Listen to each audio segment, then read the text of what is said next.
Hola, ¿qué tal? Bienvenidos a nuestro repaso de la lección.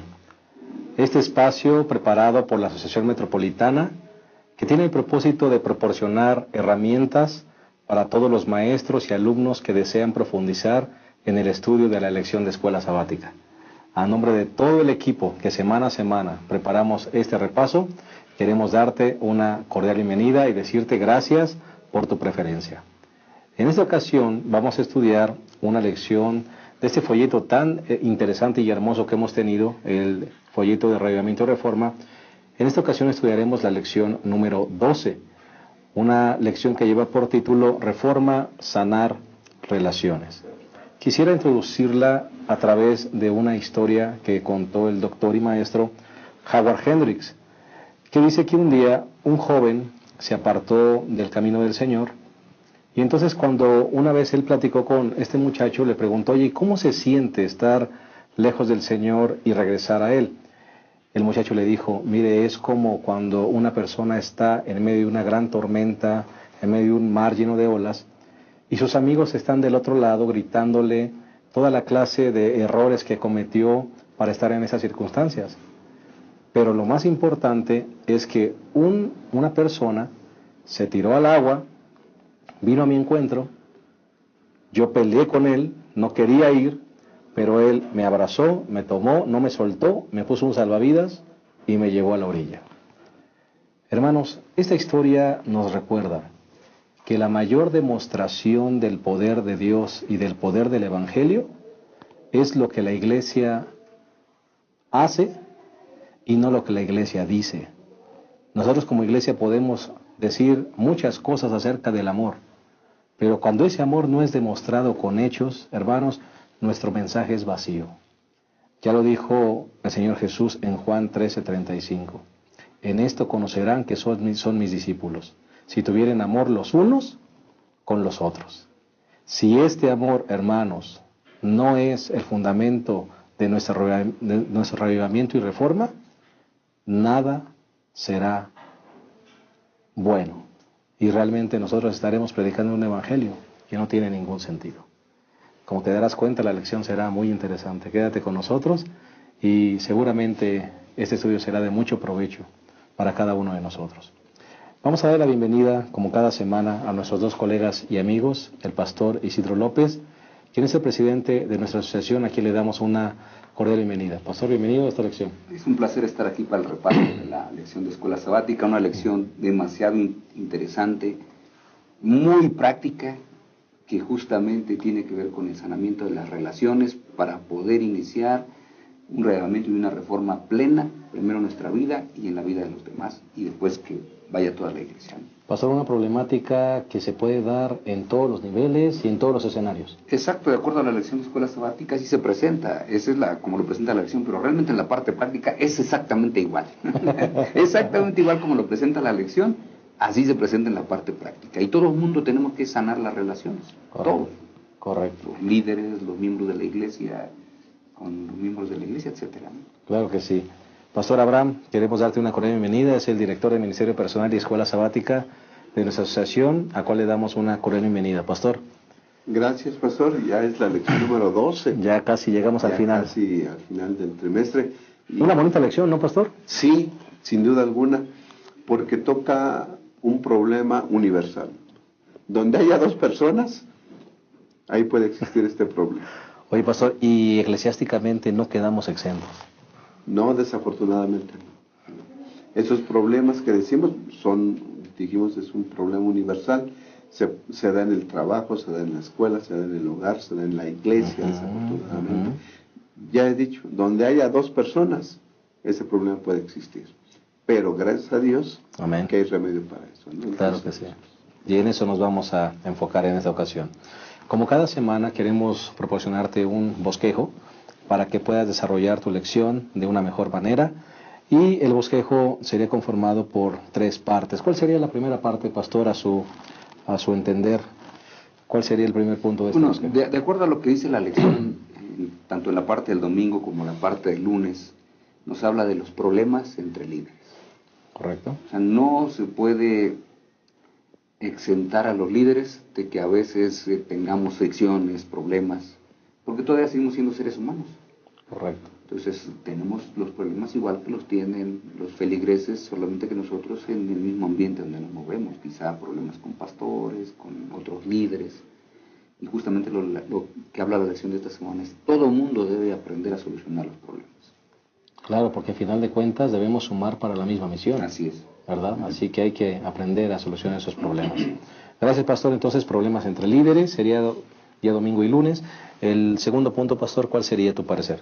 El segundo punto sería problemas entre los feligreses, pastor.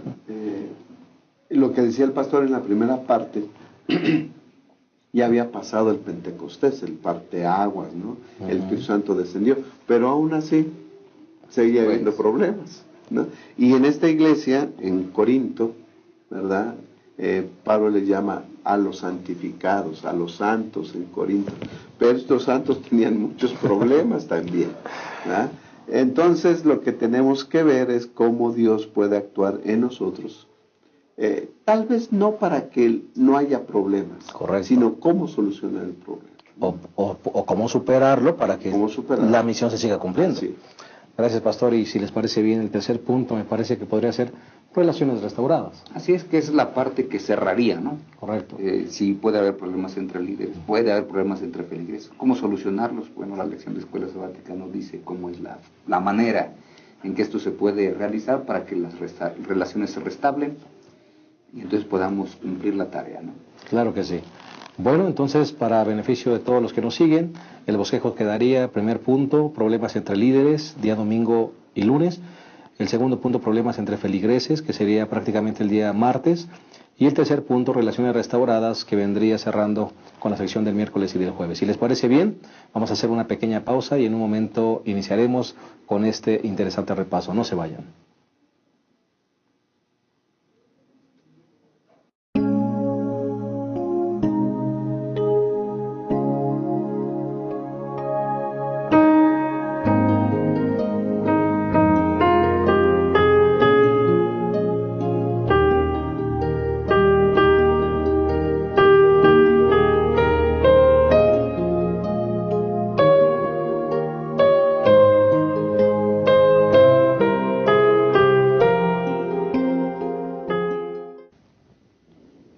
Bien, estamos de vuelta.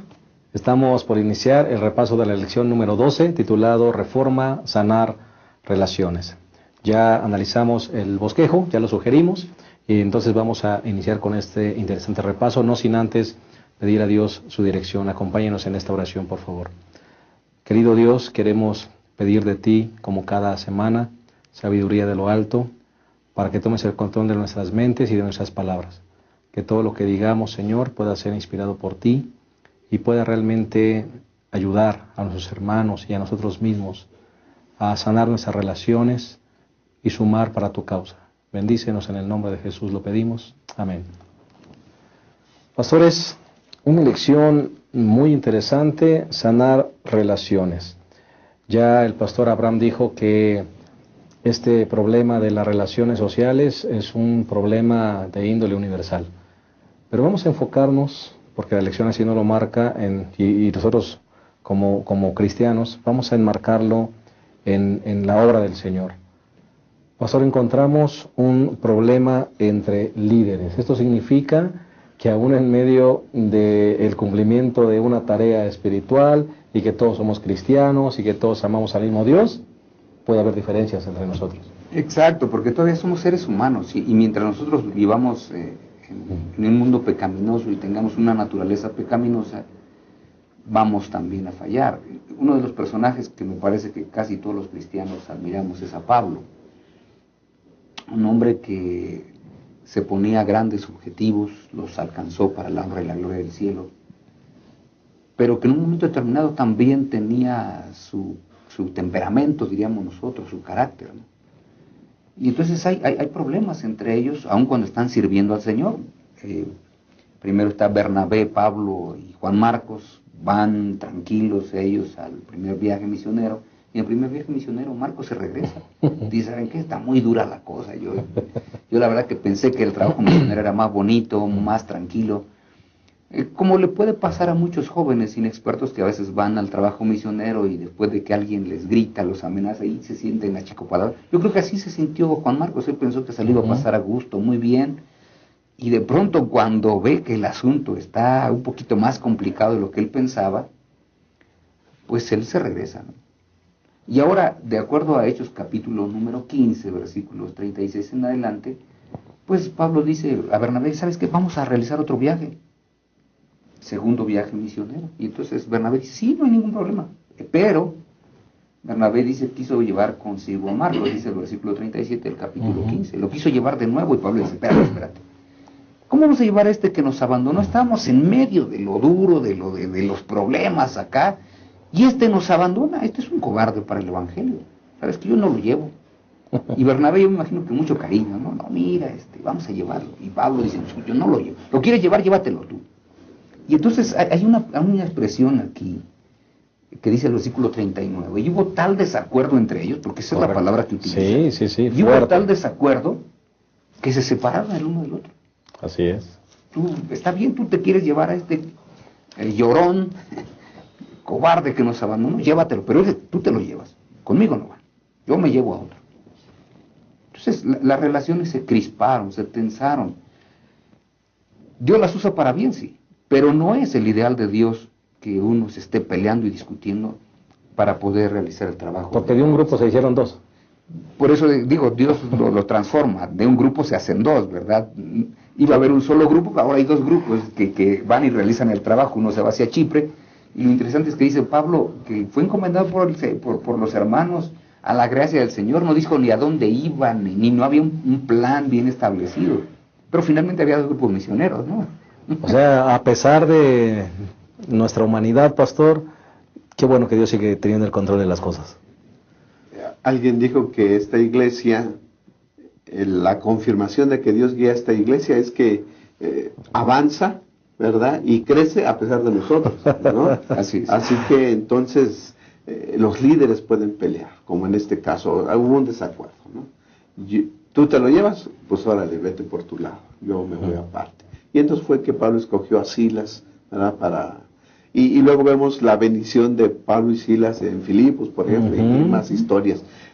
Dios toma las circunstancias adversas que promueven sus hijos y las transforma en bendiciones, sin duda alguna. Pero, a mí me gusta leer la Biblia, o nos debería de gustar leer la Biblia, porque la Biblia pone los defectos también de los personajes bíblicos, no pone nada más las cosas buenas, y se pelearon y discutieron, ¿no? Yo no me llevo a ese rajón, llámatelo tú si quieres, ¿no? Y entonces creo que Pablo olvidó que él también tuvo problemas, y fue precisamente Bernabé quien le ayudó a resolver esos problemas, porque dice Hechos capítulo 9 que después de que Pablo conocemos su historia, su conversión, entonces dice que empezó a predicar que Cristo era el Hijo de Dios, que Jesús era el Hijo de Dios, ¿verdad? Y llegaron a Jerusalén y trató de juntarse con los discípulos, pero le tenían miedo y no querían, lo rechazaban. Y miren lo que dice el versículo 26. Cuando Saulo llegó a Jerusalén, trató de juntarse con los discípulos, pero todos le tenían miedo y no creían que fuera discípulo. Entonces Bernabé lo llevó y lo presentó a los apóstoles, les contó que Saulo había visto al Señor en el camino, que le había hablado, y que en Damasco había predicado con valentía en el nombre de Jesús. O sea, fue Bernabé quien suavizó la situación. A lo mejor lo podemos ver un poquito más adelante, tenía el don. Conciliador, ¿no? De llevar a las personas, por ejemplo, a Pablo ante los discípulos. Y entonces Pablo, dice la lección, pues necesitaba mostrar gracia, ¿verdad? Que la gracia que él predicaba, el perdón que él predicaba, lo debía demostrar con esta persona. Ahora, yo digo que si Bernabé se quería llevar a Juan en el segundo viaje misionero, Juan Marcos, es que ya había trabajado con él en algo. Yo creo que regresando fue a verlo, oye Juan, nos dejaste allá.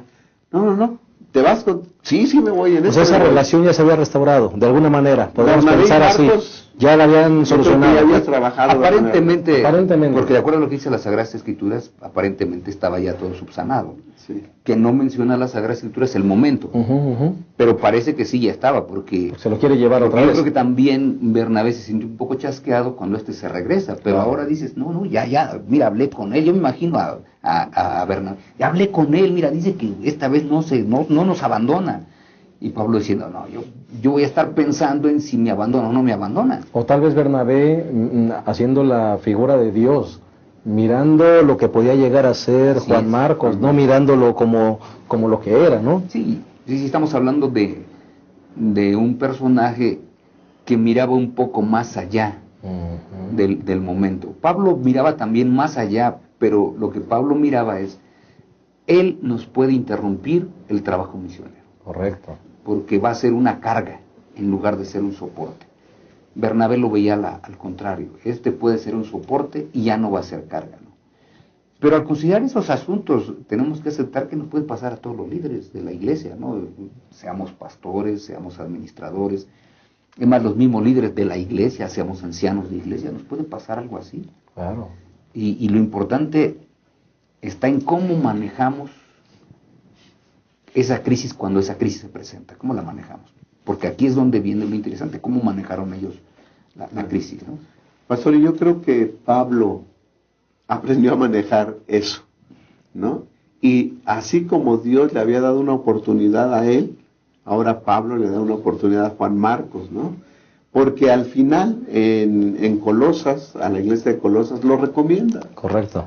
Sí, Y también hablándole a Timoteo, lo recomienda. correcto, en Timoteo. Así que entonces, ya, el problema se terminó. No sé cuánto tiempo duró, la separación, por así pudiéramos decirlo, pero al final de la carta en Colosas es un buen amigo, Sí, y me sirve mucho. Sí, yo creo que después del informe que se dio en el segundo viaje misionero de Pablo, pero también en ese viaje que emprende, porque le decimos ahí un segundo viaje misionero de Pablo, pero Bernabé también se fue a Chipre. Yo creo que cuando vienen ambos y traen el informe, Pablo escucha el informe y yo creo que Pablo se quedó sorprendido y admirado. Correcto, del buen instrumento que resultó Oye, ser. ¿qué me equivoqué, Juan Marcos. pero también formó a él a otro mismo, que fue a Silas, ¿no? A Silas. Entonces decimos muchas cosas de una forma para mí. Y Pablo, la grandeza de Pablo es que él admite. O sea, eso es lo grande, ¿no? Claro. ¿Sabes qué? Un día, y él mismo dice, un día no era útil, ahora es útil. Y hasta lo recomienda. Y hasta lo recomienda, saben que esta persona es digna de que ustedes la puedan recibir. Y Timoteo cuando decimos, ya, ahí va Juan Marcos, es una buena persona, ¿no? Y creo que esa actitud de Pablo con Juan Marcos ya fue una actitud que Pablo tuvo. Podemos verlo con Onésimo, ¿no? Está Pablo en la cárcel y Pablo no perdía oportunidad de predicar, y se encuentra a alguien que había sido un esclavo fugitivo, pero yo no sé qué esclavo era, porque ahora estaba en la cárcel también. Y entonces Pablo le predica el evangelio, y entonces Onésimo acepta el evangelio. Y en las pláticas ahí que se, no, pues yo era por allá, yo le servía a un señor Filemón. Lo conozco. Yo también lo conozco. Y no es fulano, tal parte. Sí, es el mismo. Sí, y me le escapé. Oye, pues un cristiano regresa. Si tú aceptaste a Cristo Jesús, te tienes que volver a poner a la orden de tu Señor. Deja que Él esté a lo mejor comprando esclavos y haciendo... Tú te debes ir a poner a la orden de servicio. Él, ¿no? Pero te voy a recomendar. Y ahí viene la carta a Filemón, ¿no, pastor? Sí, y viene no tan solo la recomendación de este hombre que ha cambiado en la cárcel por el ministerio de Pablo, que es Onésimo, sino también le dice al mismo Filemón, ¿sabes qué? Tú también, aunque seas el dueño de los esclavos, también debes vivir como un gran cristiano. Claro. Ahora que regrese, no lo regañes. Porque Pablo dice, para que pueda haber una empezar la restauración entre las relaciones entre los líderes. En primer lugar debe reconocer, no hay clase social. Filemón era de la élite. ¿Quién era Onésimo? Pues de la clase más baja, de los esclavos, ¿no? No hay tampoco una distinción económica entre rico y pobre, y tampoco hay una distinción intelectual. Simplemente dice Pablo, una vez que estamos en Cristo, todo lo demás se acabó. No hay clases sociales, no hay economías, no hay intelectualidad, porque al final todos somos hijos del mismo Padre Celestial. Y todos sumamos hacia una misma causa. Y todos debemos sumar hacia lo mismo. Muy bien. Pues creo que vamos a hacer una pausa. Me gustaría, antes de ir a ella, solamente dejarte el siguiente pensamiento. Jesús nos llamó a todos de diferentes lugares, de diferentes formas, con diferentes personalidades. Nos da diferentes funciones, pero quiere que todos sumemos para su misma causa. Y ahí está la grandeza de esta lección. Así es. Esperamos que sea de mucha bendición. En un momento regresamos a una segunda parte. No te vayas.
Bien, estamos de vuelta y estamos desarrollando el estudio de la lección número 12, Reforma, Sanar, Relaciones. Ya analizamos el primer punto, que tiene que ver con los problemas que a veces se generan entre líderes, que eso es algo que que sucede, ¿verdad?, hoy en día, y ninguno de nosotros estamos exentos de eso. Pero ahora vamos a la segunda parte, que es los problemas entre feligreses. Y justamente la lección nos habla de cómo es que en algunos grupos religiosos, en algunas iglesias o congregaciones, puede haber división y pueden formarse bandos, pastor, donde uno dice yo soy de aquel, yo soy de este, y entonces a veces permitimos que cosas tan simples como esas nos dividan, y no solamente eso, sino que frenen también la causa de Dios. Sí, el primer problema que puede presentarse en una iglesia es lo mismo que se presentó en Corintios, que cada quien tome simpatía hacia un líder específico. El líder específico nos puede gustar por diversas maneras. Por ejemplo, yo estaba en la universidad estudiando la licenciatura y había diversos maestros. Había uno que predicaba muy bien, tenía la voz muy gruesa, y había quienes se identificaban con él y más decían, yo soy seguidor de esto. Había otro profesor que era más espiritual, más pastoral, dice, no, con este. Había otros que seguían al teólogo. Este es el teólogo, este sabe más que el otro y más que el otro. Y algunos se reúnen con él. Pero al final todos teníamos que tomar clases con todos. Entonces, me parece que a veces nosotros, inclusive en la iglesia, podemos decir, no, es que el pastor fulano predica mejor que este otro. Y cada quien se va identificando con el suyo. Y al final empiezan a presumir. No, es que el mío sí predica, no, es que el mío sí sabe, no, es que... Y ese era el problema en Corinto, de tal manera que Pablo les dijo, miren, me informó fulano, o sea, no es chisme, dice Pablo, ¿verdad? Porque en 1 Corintios capítulo 1, versículo 11 dice, porque fui informado acerca de vosotros, hermanos míos, por los de Cloé, que hay entre vosotros contiendas. No es, yo le estoy diciendo quién me lo dijo, porque él está ahí con ustedes y él sabe la problemática, así que él me dijo. ¿Y qué fue lo que me dijo? Que algunos de ustedes andan en esas contiendas, uno dice yo soy de Pablo, yo soy de Apolo, yo de Cefas, yo de Cristo. Y entonces tiene que decirles después, espérense, ustedes no han entendido, ¿Cristo está dividido o no? ¿Fue Pablo crucificado por vosotros? Tampoco. ¿Fuiste bautizados en el nombre de Pablo? Tampoco. Entonces, ¿qué está pasando con ustedes? ¿Por qué pelean? Porque pelean. Todos los líderes cumplen una función, dice Pablo. ¿Verdad? Eso es lo que está diciéndoles aquí. Cada líder cumple una función y al cumplir esa función cada líder te ayuda a edificarte en cierta área. Por eso es que el cambio de los pastores, en la mayoría de casos, es benéfica, porque cada pastor edifica la iglesia de una manera un poco diferente a la anterior. Contribuye con algo. Contribuye. Entonces, por eso es que Pablo dice, no te fijes en el líder, contempla a Cristo. Es lo que está diciendo Pablo. Y pastor, entonces habría un gran error cuando cambian al pastor del distrito y el feligrés se va siguiendo al pastor. Que eso sucede, pastor. Sí, pero nosotros ya aprendimos que no hay que seguir al líder, hay que seguir a Cristo Jesús.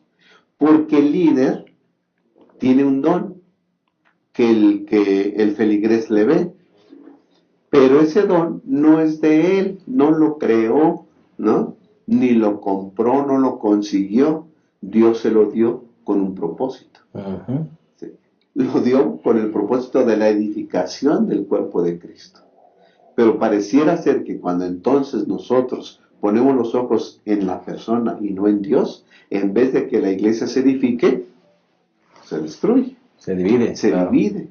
Entonces yo creo que lo primero que debemos aprender es que Dios le da diferentes dones a cada quien.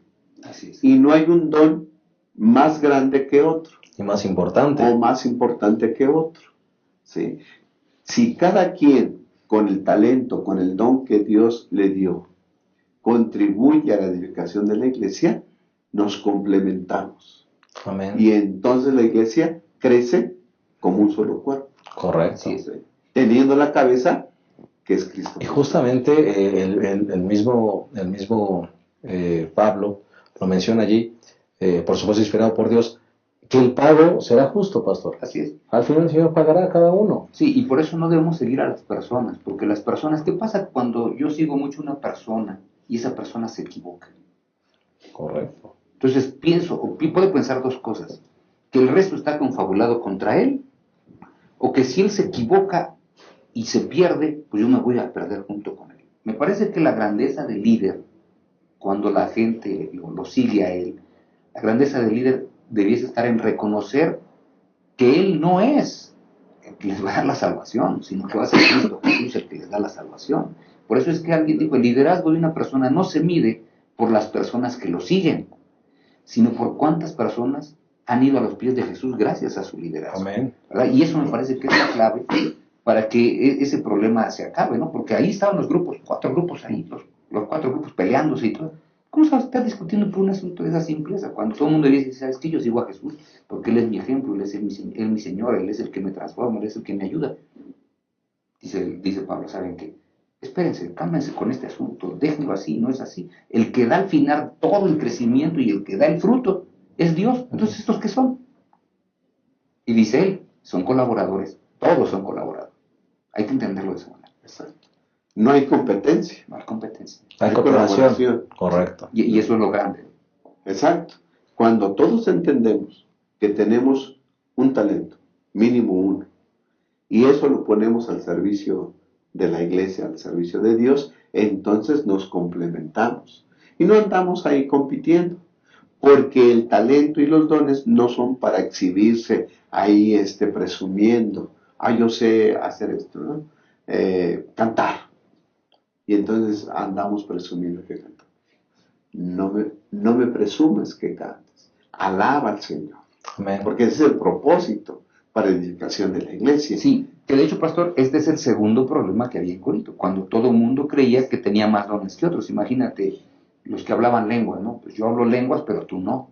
Y yo me imagino que para presumir le hablaban en otro idioma, ¿no? Y el otro se queda, híjole, igual yo no tengo este don. Pero había otros que predicaban, y el que predicaba tan bonito que yo tampoco tengo ese, ¿no? Y al rato uno empieza a sentirse tan falto de dones que dice, oye, hombre, todos tienen, ¿yo qué hago aquí? El pastor tocó un asunto muy importante. Si tienes un solo don, o si yo tengo un solo don, pues voy a pulir mi don y lo empleo para que la obra de Dios crezca y se desarrolle. ¿Alguien tiene más dones? Pues esos dones, todos los que tiene, que los emplee para lo mismo. Al final, si nosotros sumamos todos los dones, alguien tiene 5 y alguien tiene 3, ya son 8 dones, más otro tiene 1, pues ya son 9 dones, más otro tiene otros 4, y vamos sumando. Entonces al final son un montón de dones los que están al servicio del Señor.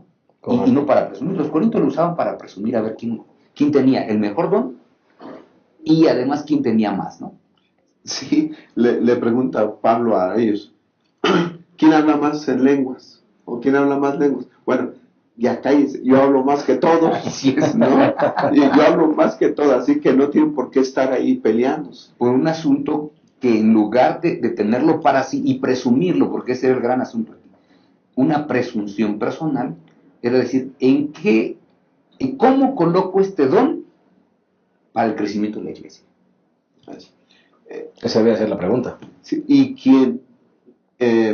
creo que la actitud de nosotros como miembros de la iglesia es identificar mi don, porque eso es importante, identificar el don y ponerlo al servicio de Dios, y no estarme comparando con los demás. Así es. Porque ahí podemos caer en 2 problemas. Si yo me comparo con el pastor en la predicación, no, pues predica mejor que yo.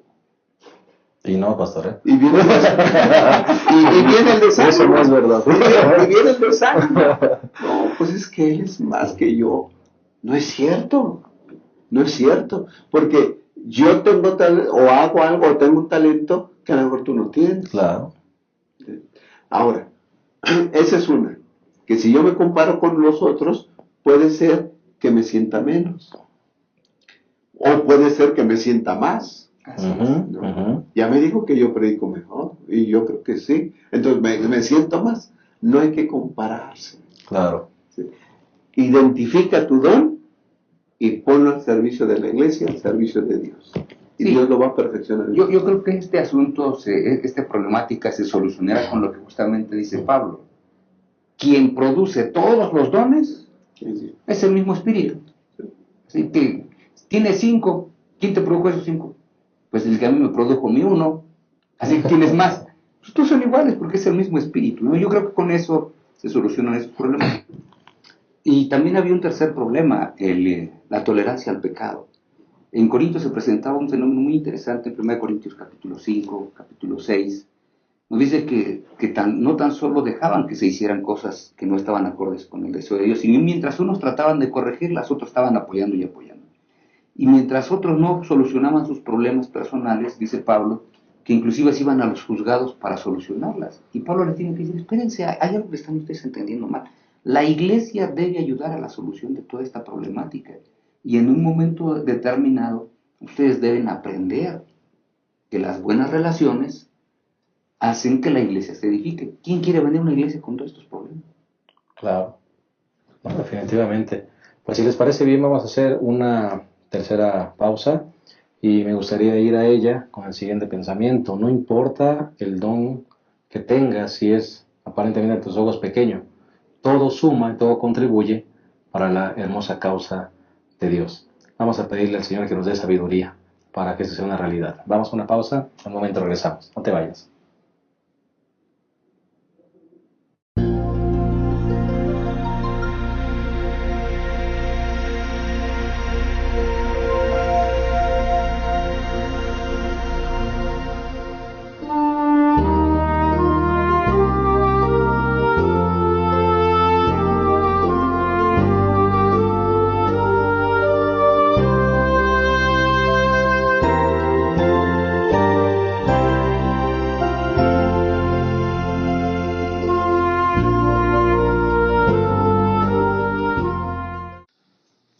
Bien, estamos de vuelta y estamos entrando prácticamente a la tercera y última parte de nuestro repaso de la lección. Estamos analizando la lección número 12, Reforma, Sanar, Relaciones. Y ahora entraremos al tercer punto, titulado Relaciones Restauradas. Pastor, ya hablamos de la problemática que como líderes podemos tener. Ya hablamos de la problemática que en las iglesias se pueden generar y divisiones entre hermanos. Pero ahora hablemos de la parte práctica, cómo restaurar esas relaciones. Nos presenta la Biblia y la lección de escuela sabática. Sí, a partir del miércoles, el miércoles y el jueves la lección es muy puntual. Y la lección nos habla de un asunto que es tan sencillo, pero tan complicado, como es el perdón. ¿Por qué es sencillo? Porque pues Jesús nos perdonó. Por eso es que es sencillo. Pero es tan complicado porque la naturaleza humana tal parece que guarda resentimientos. Está acostumbrada a guardar resentimientos, a guardar cosas, a guardar y después saca y saca y saca y saca tantas cosas que ha guardado. Lo que dice las Sagradas Escrituras es, muy bien, tienes que aprender a perdonar como Dios te ha perdonado. Eso es en síntesis lo que dice la lección. Pero para esto, entonces hay dos cosas que tenemos que recordar y quizá una tercera. Primero, debemos aprender a dar perdón. Alguien me ofende, tengo que aprender a perdonar. Porque el Señor Jesucristo lo dijo, y ustedes se acuerdan de la parábola, del ejemplo, la parábola. ¿Cuántas veces debo perdonar a mi hermano? Hasta 70 veces 7. ¿Cuánto es eso? Pues muchísimas veces, ¿no? Y después dice, bueno, pero si tu hermano viene en la mañana y pega contra ti, y viene otra vez en la tarde, ¿qué tienes que hacer? Perdónalo. Y uno dice, pero ¿cómo es posible? ¿Lo voy a perdonar de lo mismo? ¿Y qué dice Jesús? Sí, así es. Hay que aprender entonces a dar perdón. Porque ese es el asunto básico.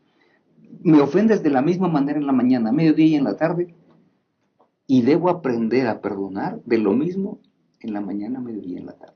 Eso es complicado, pero es lo primero que hay que aprender. Segundo, hay que aprender a recibir perdón. Porque yo conozco personas que han sido perdonadas. Una persona ya les perdonó, un hermano ya les perdonó, y siguen pensando que el hermano todavía tiene algo contra ellos. No, yo tengo que aprender a recibir perdón.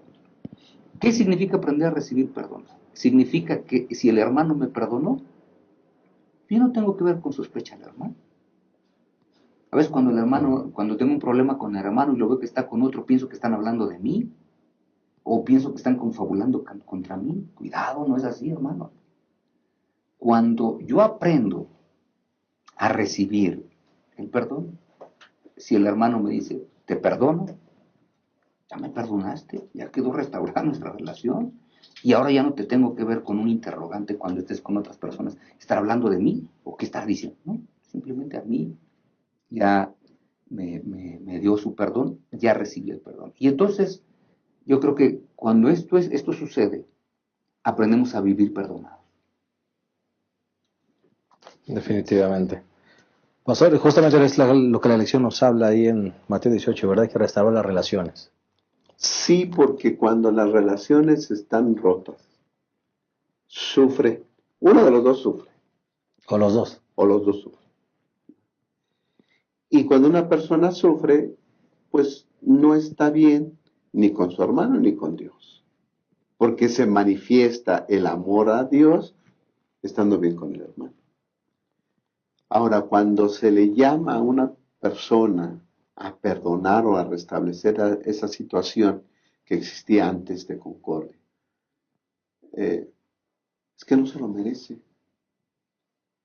Me hizo tanto daño, no se lo merece. Creo que debemos de recordar, pues, si es que se ha presentado esa situación en tu corazón, ¿Qué hacer en no ese se lo caso, merece. pastor? ¿Qué hacer ahí? Debes recordar que tú ya fuiste perdonado. Sin merecerlo. Sin merecerlo. No merecemos nosotros el perdón y Dios ya nos perdona. Somos amados, aunque no merecemos ser amados. Así que entonces, si nosotros ya hemos experimentado ese perdón, en verdad vamos a ser perdonados y vamos a ser hijos de Dios cuando nosotros también demostremos la misma actitud para con los demás, perdonar. Tal vez alguien diga, bueno, es que yo procuré mi perdón porque me arrepentí y confesé mi pecado. Dice el pastor, espérate, no es así. No porque tú confesaste tu pecado, tú produjiste el perdón de Dios. El perdón de Dios siempre ha estado ahí. La confesión solamente te preparó para recibir el perdón de Dios. Pero tú no puedes producir ni el perdón con Dios, ¿sí?, ni el amor de Dios. El amor y el perdón de Dios ahí están. Así que tú no hiciste nada para que te perdonara. Y entonces no mereces, pero Dios te perdona y Dios te ama. Esa misma actitud debemos demostrarla con los hermanos. Sí, por eso es que es muy interesante esto, porque el perdón no se merece, porque si se mereciera, yo no sé si le podríamos llamar perdón. O sea, yo merezco el perdón de Dios por todo lo bueno que soy. Claro, porque el perdón es algo que no merecemos. Justamente Exacto. por eso es perdón. Justamente, entonces tenemos que aceptar, en primer lugar. Si se merece, ya no es perdón. Por lo tanto, cuando la expresión que decía el pastor, que es la que usamos con mayor simpleza, la mayoría es que no merece que lo perdone. O sea, me hizo tanto esto, no merece. Justamente porque no lo merece, hay que darlo, porque la misericordia y el perdón son atributos divinos. Entonces, no le tenemos que tener misericordia, pero hay que tenerla. No le tenemos que dar, pero hay que dárselo, porque es parte de la vivencia que nosotros debiésemos tener. Y por eso es que es tan importante recordarlo de esa manera. El día que una persona merezca el perdón, quiere decir que no hay nada de lo cual esa persona se arrepienta, por lo cual el perdón debe venir a su vida. Quiere decir que las relaciones están bien restablecidas. Nosotros cuando hablamos de arraigamiento y reforma, necesitamos entender que hay que aprender a mantener unas buenas relaciones. No puede ser de otra manera. Esta es evidencia de que el Señor está realizando una transformación en nuestras vidas. Quiero leer la última parte del día viernes. Miren lo que dice aquí.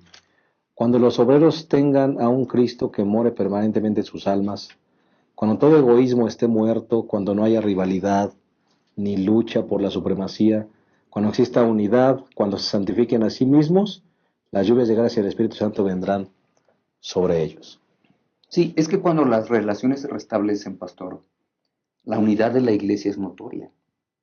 Ya hemos hablado de esto. El pasaje que me viene aquí a la mente es el que está en San Juan capítulo 17, versículo número 23. Dice, yo en ellos y tú en mí, para que sean perfectos en unidad, para que el mundo conozca que tú me enviaste y que los amaste a ellos así como me amaste a mí. En otras palabras, por las buenas relaciones que nosotros tenemos entre nosotros, es que la gente se da cuenta que el Evangelio tiene un poder extraordinario. Amén. Por eso es que hablábamos nosotros, por ejemplo, de Onésimo y Filemón.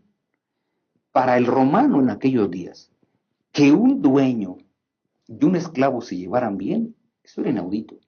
Pero en la iglesia cristiana, fíjense bien lo que pasaba, porque a veces no lo alcanzamos a entender. En la iglesia cristiana, el, el dueño de la finca le lavaba los pies al esclavo. ¿En qué cabeza cabe? Cuando los esclavos eran los que estaban obligados a lavarle los pies a los amos. Pero cuando se realizaba la Santa Cena, el dueño venía, se arrodillaba delante de que este era el siervo y le lavaba los pies. Los demás decían, oye, estos tipos están locos. ¿Cómo es posible que alguien lo pueda hacer? Bueno, cuando el cristianismo llega a nuestra vida, aprendemos a hacerlo. Amén. ¿Verdad? Por eso es de lo que está hablando el Señor Jesucristo. Restablece tus relaciones. ¿Cómo? Pues tienes que reconocer si hiciste algo mal y después tienes que dar el perdón. Y entonces el Señor Jesús dice, ¿cómo se relacionan? La lección también menciona 3 pasos. Número 1, ve con tu hermano. ¿Verdad? Porque no se pueden restaurar las relaciones si no vamos con nuestro hermano. Arréglalo con él. Si lo arreglaste con él, ya no te preocupes, todo queda bien. Bueno, vas con tu hermano. ¿No quiere arreglar las cosas? Llévate 2 testigos para que después no diga el hermano que tú no quisiste arreglar nada. Trae los testigos. No quiso arreglarlo. Llévalo a la iglesia. Hermano, no quiero restaurar la relación. Yo quiero que volvamos, que él me dé su perdón porque lo necesito. Y pues no quiere. Pues ya la iglesia que tome cartas en el asunto. No quiere. Bueno, tenlo por étnico, por publicano. Correcto. Dios siempre va a procurar nuestro bien. Dios siempre va a querer que vivamos bien. Y nos dice, perdona. Así como fuiste perdonado, perdona tú también. ¿Por qué? Porque una persona que no elige perdonar va a tener rencor en su corazón. La persona que guarda rencor en su corazón es la más infeliz. Porque si se guarda en el corazón un resentimiento hacia otra persona, cada vez que vemos a esa persona, nace eso, o sea, está ahí. Diríamos nosotros, tocamos la herida, ¿no?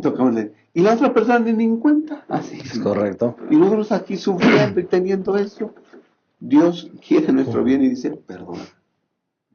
Cuando tú perdones, Restaura. te vas a liberar de sentimientos horribles y vas a poder vivir. Alguien dijo que cuando nosotros perdonamos, empezamos el sendero de la salvación. Así es. Entonces, perdonar es una elección. Hoy elijo perdonar. Y alguien dice, ¿perdonar es olvidar? No, tampoco. Porque imagínense las personas que tienen buena memoria, no pudieran perdonar. El perdón va más allá del recordar las cosas. Así es. Superarlas. Sí. Ahora, el perdón también es un atributo divino, porque el perdonar es contra la natura humana. Entonces también hay que pedirle a Dios que nos ayude a perdonar, que ese perdón divino que nos da a nosotros, también nosotros lo podamos ofrecerle a las demás personas. Sí, aquí hay un pensamiento que dice la lección en la parte del jueves. Dice, no permitáis que el resentimiento madure hasta convertirse en malignidad. No dejéis que la herida se infecte y revierta en palabras envenenadas que contaminarán las mentes de aquellos que las oigan. No permitáis que pensamientos de amargura continúen llenando su mente y la vuestra. Ir a vuestro hermano y hablarle del asunto con humildad y sinceridad. Yo creo que esa es una de las partes, ¿no? Me parece que para perdonar, yo creo que tenemos que recordar que este hermano camina conmigo hacia el reino de los cielos. Amén. Y mientras vamos caminando, los dos queremos llegar. Así que tengo que aprender a perdonar porque finalmente a lo mejor él es mi vecino en la patria celestial.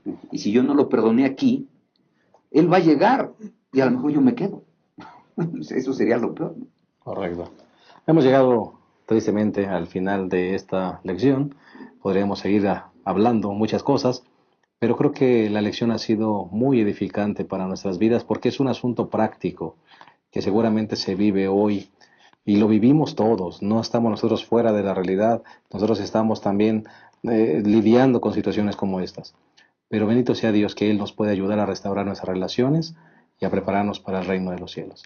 Vamos a terminar con una palabra final de cada uno de nosotros y entonces cerraremos este segmento con un consejo final.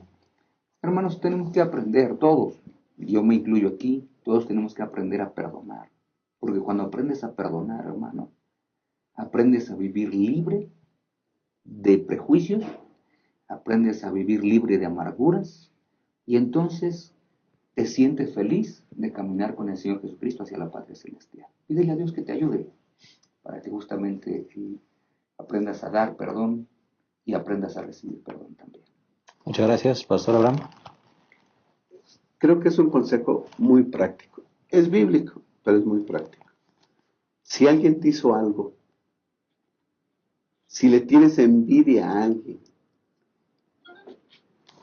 ora por él. Pide muchas bendiciones por esa persona. Tu corazón va a cambiar y tu actitud va a cambiar y vas a aprender a perdonar. Pide bendiciones por tus enemigos, dijo Jesús. Hazlo y vas a ver que va a cambiar tu situación. Muchas gracias. Hermanos, el Señor quiere que restauremos nuestras relaciones, porque nos estamos preparando como pueblo para heredar el reino de los cielos. Y no vamos a poder llegar al reino si mantenemos raíces de malignidad en nuestro corazón. Por favor, si hay un problema en tu casa, hay un problema en tu iglesia, pídele al Señor. 2 palabras claves se mencionaban aquí: humildad y sinceridad, para restaurar la relación, y verás cómo el Señor realmente hará cosas grandes con nosotros, y con toda seguridad un día estaremos en el reino de los cielos. Muchas gracias por habernos acompañado. Te esperamos la próxima semana en un repaso más de nuestra lección de escuela sabática. Gracias por haber estado con nosotros. Que Dios les bendiga.